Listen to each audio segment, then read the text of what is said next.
You're listening to a Frequency Podcast Network production in association with CityNews. So, it's just about winter.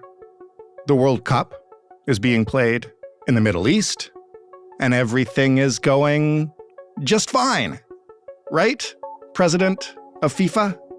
Today I feel Qatari. Today I feel Arab.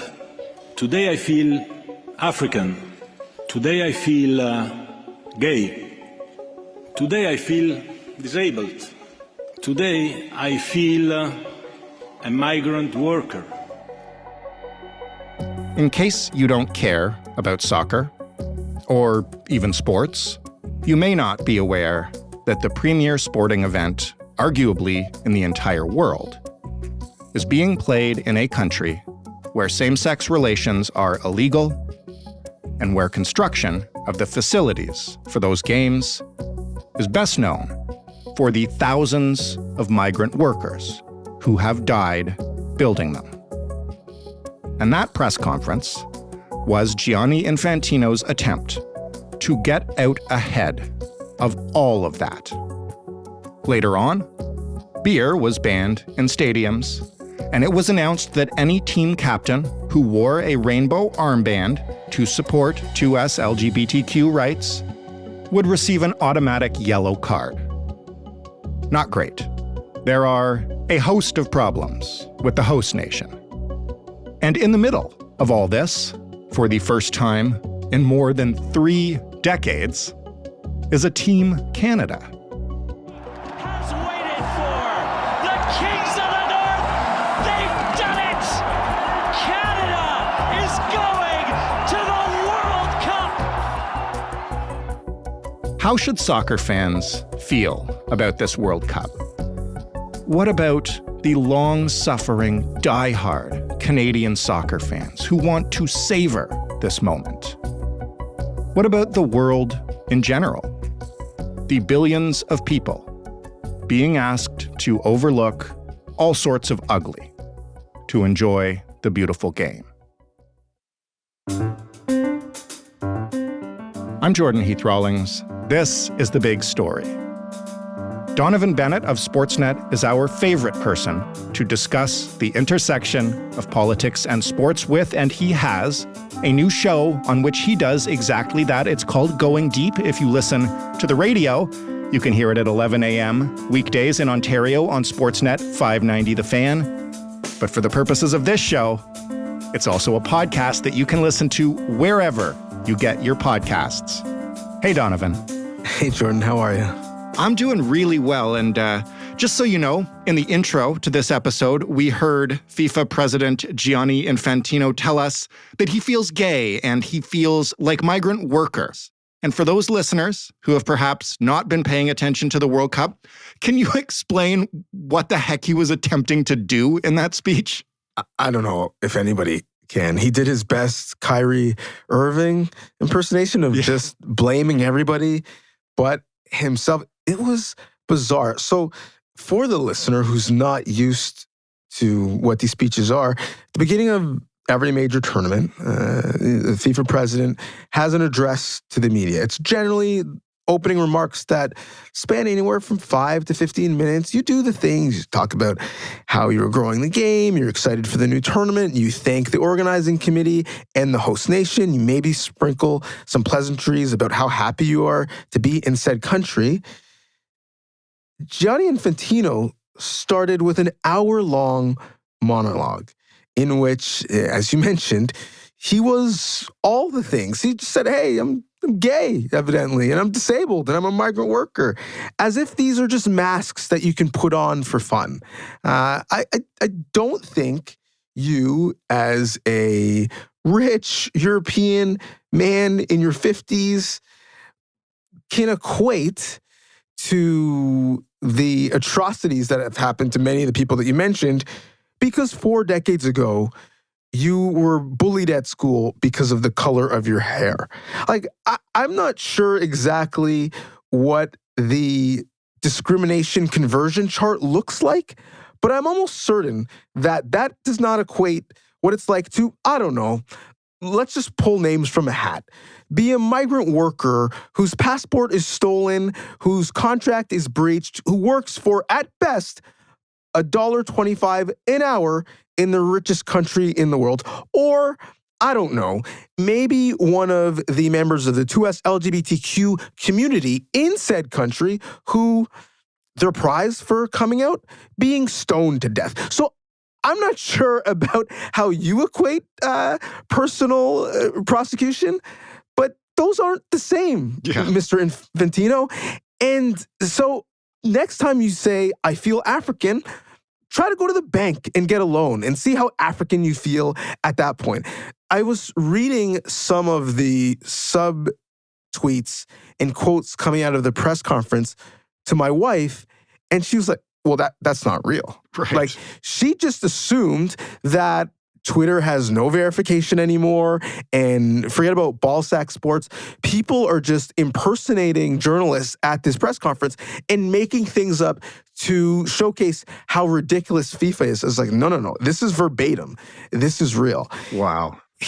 This is why we can't have nice things, evidently, Jordan. Yeah, well, you touched on it. You touched on, well, I guess Mr. Infantino touched on it in his own way. But there are a lot of issues around this World Cup being played in Qatar. Maybe briefly summarize why the world, not just, sports journalists or fans of the game, are concerned about this tournament. Well, and I think it's important to note that although most of the world, certainly, Europe and the Western world is concerned, Arab journalists in the room after his sermon applauded. So people are looking at the games being in Qatar in the first place through very different lenses. And I think the biggest thing that has struck me is essentially this is worlds colliding in terms of what is and isn't acceptable and what the rules of engagement are. And that's why I think all of this was difficult to reconcile for FIFA, because they're trying to, in a way, serve two masters. They're trying to say we are inclusive and we are progressive and we stand for all of these positive ideals, but yet also take money from an authoritarian regime who doesn't actually believe in free speech. So that's why this has been awkward. But there's multiple controversies in terms of how the games got here. We're talking about a country with no soccer tradition that is essentially smaller than the province of Nova Scotia. So how did they get these games, you ask? Well, the Sunday Times has done some reporting, and they got it based off of widespread corruption and bidding in the process that led to outright bribery of voters. The Guardian has done lots of research and reporting on this, as has the New York Times. People have gone to jail because of the racketeering that went on in this case. So it is an open and shut case, to the point that former FIFA president Sepp Blatter, who was in charge at the time, said that it was a mistake. I was like, well, yeah, no kidding. Sepp, this is what happens when you run a sports organization like a crime syndicate. It's funny that that's the least troubling thing that's probably in your notes right now. It factually is the least troubling. But it's part of the reason why it's the least troubling is because it's not new. When they announced Qatar as a host, they announced Russia at the same time. And so these are two nations, again, authoritarian regimes run by essentially dictators with lots of money because of, oil and gas deposits within the nation that are looking to launder their reputation in the world stage. The difference, though, is that Russia had the infrastructure. Right. Hosted Olympics, they've hosted major tournaments. In the past, they have major soccer organizations within the country. Qatar didn't. So what does that mean? That means that in order to have the World Cups, you need, 8 new stadiums that didn't exist. You had to build literally a new city that didn't exist.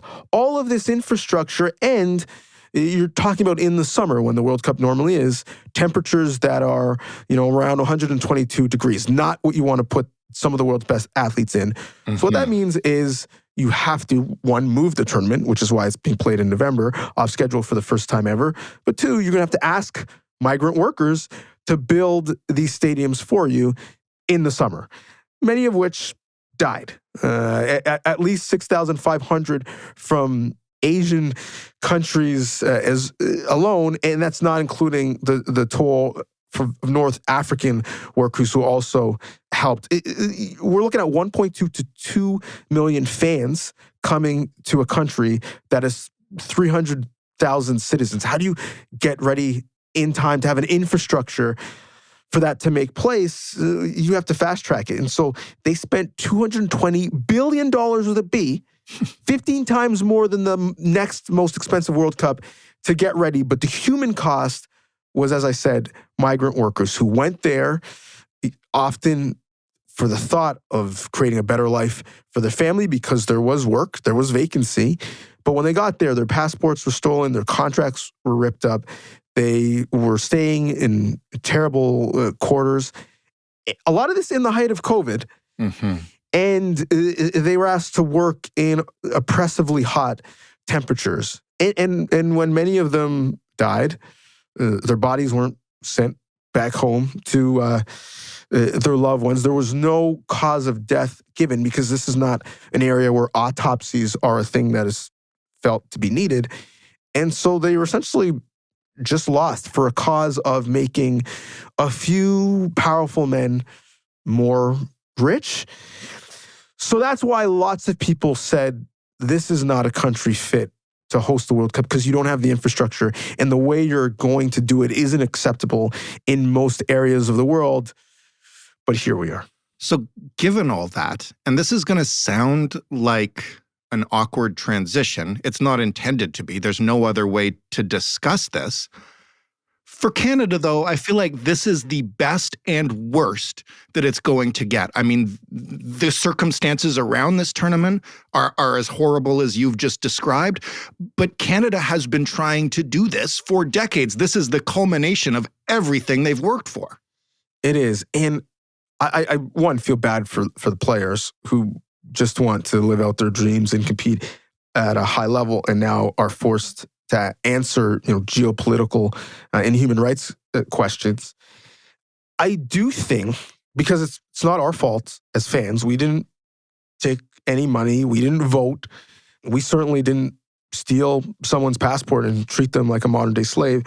I do think we can be passionate and cheer and understand that this team, although exciting, also represents the best of us. A team where the starting 11 essentially is exclusively first and second generation Canadians from the West Indies, from Africa, from Europe, from the Middle East. I think that is something to be proud of because we are a nation of people from elsewhere who, when we work together, can achieve amazing things. And I think that is a great light.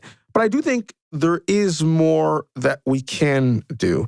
We can, write to our national sports organizations or to our MPs and say, well, this isn't right. We call ourselves a progressive country. There are many countries where their soccer federation is on the record.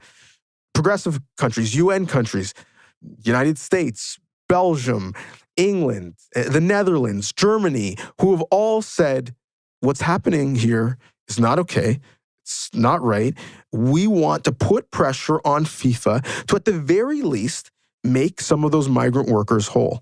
Create a fund, given that you are now making $1 billion in revenue more than you ever have at a World Cup. Create a fund for those families. That's the least you can do retroactively as someone who's benefiting off of this. The least you can do is make a strong stance, not to tell the people in Qatar how they should live or what their, morals should be, but to make a strong stand that you support the 2S LGBTQ community, and these are ways that you are going to make that stand, even though you're in a country where that might not be the case. Those are things that you can do as a soccer fan, because quite frankly, what has been sad, maybe even shameful to me, is that Canada Soccer, the CSA, has been quiet. Human Rights Watch has reached out to them 6 times via letter, has not had a response. Amnesty International has been very critical of Canada Soccer's inaction. They've released a promo, a trailer about Canada Soccer being in the World Cup. And in it, I quote, "Our strength is not in our numbers, it's in our unity, a place where everyone belongs. Our ambition only rises."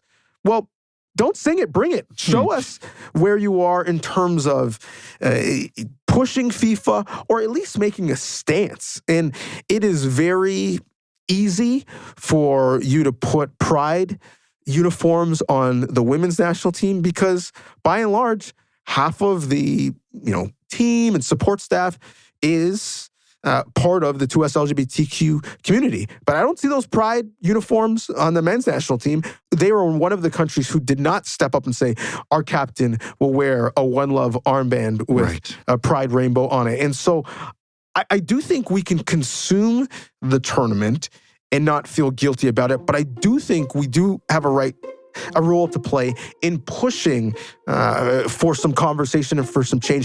I wish that the CSA would be on the front foot the way that U.S. Soccer and the FA in England and others have. I'm really, really disappointed that we aren't.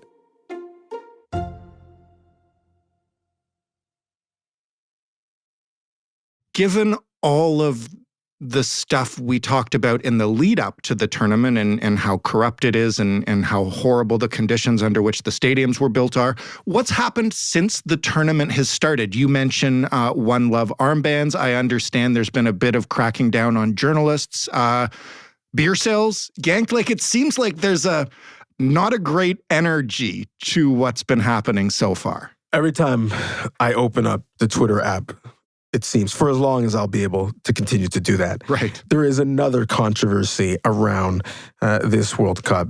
Fans haven't had great accommodations or a great experience. They've had trouble getting in and out of stadiums. And again, we're talking about the infrastructure, a lack thereof, of hosting an event this size. The beer gardens, and Budweiser is a major sponsor. They paid $75 million to be the alcohol partner of the World Cup. The beer tents that were supposed to be around each stadium were moved a little bit farther from the gates to get in because the Qatari government was not comfortable with where they were. And then all of a sudden, on the eve of the tournament, they were gotten rid of altogether. And I'm not saying that the government should change their ideals on what they want in their country. And there's some thought that only alcohol will be consumed in the hotels. That's the only respectable area or venue for them in the country. But this is not a surprise. I mean, this is not new. We've had 12 years to get ready for this. This could have been handled in a much better way, by all parties. Budweiser, although I'm sure they could say this is breach of contract, is not going to walk away because, one, I just said Budweiser 4 times on your show, so this is free promo. Right. 2, the next World Cup is in North America, where they have great dealings and want great marketing. So they're not exactly going to say, well, this is it, FIFA, because beer gardens will be welcomed in the United States and in Canada and certainly in Mexico. In terms of the One Love armbands, all of the nations that I mentioned earlier, England, Wales, etc., were prepared to wear this One Love armband. 7 European nations as a show of support. They've worn it before in the Nations League. This is not new. And on the eve of the first game, FIFA has said that if any player wears it, they will get a yellow card. And that put these federations in a predicament because as much as we want to do this, do we want to penalize our individual players to have this message? So they relented, and FIFA said that they could only wear their anti-discrimination armband, that it has to be sanctioned. I was a bit disappointed, if I'm being honest, that all of the federations decided, at the last minute, despite the penalty being higher, because they thought it was just going to be a fine, a uniform violation, that they changed course. And here's why. Jordan, imagine, one, the power. If to start a match, Harry Kane, captain of England, is shown a yellow card and he touches that armband. Imagine if you were at any part of the globe and you were part of the 2S LGBTQ community, how seen you'd feel. Yeah. How iconic that photo. That would be the, Tommy Smith, John Carlos photo of our era. Sure. I mean, it's taken a real penalty on the pitch to show people that they matter. Yes. And when you say this is bigger than the game, like that's a chance to really show it and prove it. And two, even if you said the Netherlands, for example, their captain is Virgil van Dijk, he's a defender, a yellow for a defender is a bit more precarious because, one slip and it could be, a second yellow or, which meant being knocked out of that game, or if you get another yellow in the group stages, a potential suspension for a game down the road. Sure, you have 5 subs in international competition. Have a designated yellow card taker who takes the yellow, wears the armband, and then walks off the pitch. And someone else is then the captain for the other 89 minutes plus extra time. Like, there were ways to do this and prove a point and send a message that didn't have to hurt the team tactically. And if it did, so be it. It is one match of hopefully for these nations, 3, 4, 5. So I was a bit disappointed that none of the nations, although they put out a unified statement, none of them made a unified statement on the pitch. Yeah. And the most recent one is,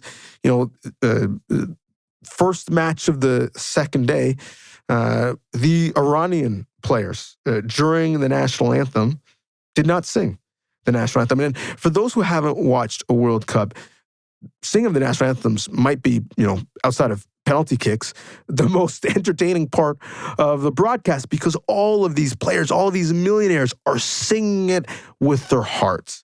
Fans in the stands are crying. That's how much it means. And for those players to not sing it, theoretically, in support of the anti-government protests back home, which are happening because of the death of a 22-year-old woman who died while in custody of the country's morality police, that says something. I mean, we've already seen the Iran Football Federation make some statements. Star striker Sadar Hazmoun did not start versus England, but was named to the squad despite reported pressure from the government to leave him out because he supported the protests before the tournament started. Right on the eve of the tournament, the Iranian captain, Elsad Hajafi, he was the first Iranian player who we knew was going to play, who was, outright in support of the anti-government protests. And now we've all seen them, by not saying anything during the anthem, show some support. And on the flip side, in that very same match, the England Three Lions took a knee at the beginning of the match. And that is something that they have done